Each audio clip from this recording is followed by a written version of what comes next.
ബിൽക്കിസ് ബാനുവിന്റെ താങ്കൾക്ക് ഓർമ്മയുണ്ടോ? ബിൽക്കിസ് ബാനുവിന്റെ കേസ് ആ ഗുജറാത്തിൽ നിന്ന് മുംബൈയിലേക്ക് മാറ്റിയത് ആരാണ്? സുപ്രീം കോടതിയാണ്. എത്ര പേരെ ശിക്ഷിച്ചു? എന്താണ് ബിൽക്കിസ് ബാനുവിന്റെ കേസ്? എത്ര പേരെ ക്രൂരമായി ബലാത്സംഗം ചെയ്തു?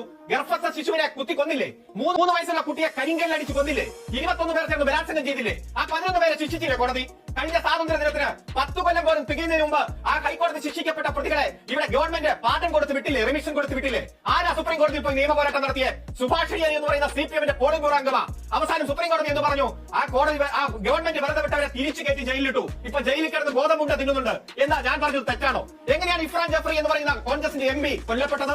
ആ കൊല്ലപ്പെട്ട സംഭവവുമായി ബന്ധപ്പെട്ടുകൊണ്ട് ഗുൽബർഗ് സൊസൈറ്റിയിൽ 65 പേരല്ലേ കൊല ചെയ്യപ്പെട്ടത്? ഈ പറഞ്ഞ സംഭവങ്ങളെല്ലാം ഈ ബാബ എന്ന് പറയുന്ന നിങ്ങളുടെ ഈ ബാബ എന്ന് പറയുന്ന ഈ കേസിലെ ഈ സിനിമയിലെ തന്നെ വില്ലൻ അദ്ദേഹം വെളിപ്പെടുത്തുന്നില്ലേ? തെഹൽക്കയുമായി ബന്ധപ്പെട്ടുകൊണ്ട്, അതുപോലെ തന്നെ മറ്റ് ഒളി ക്യാമറയുമായി ബന്ധപ്പെട്ടുകൊണ്ട്.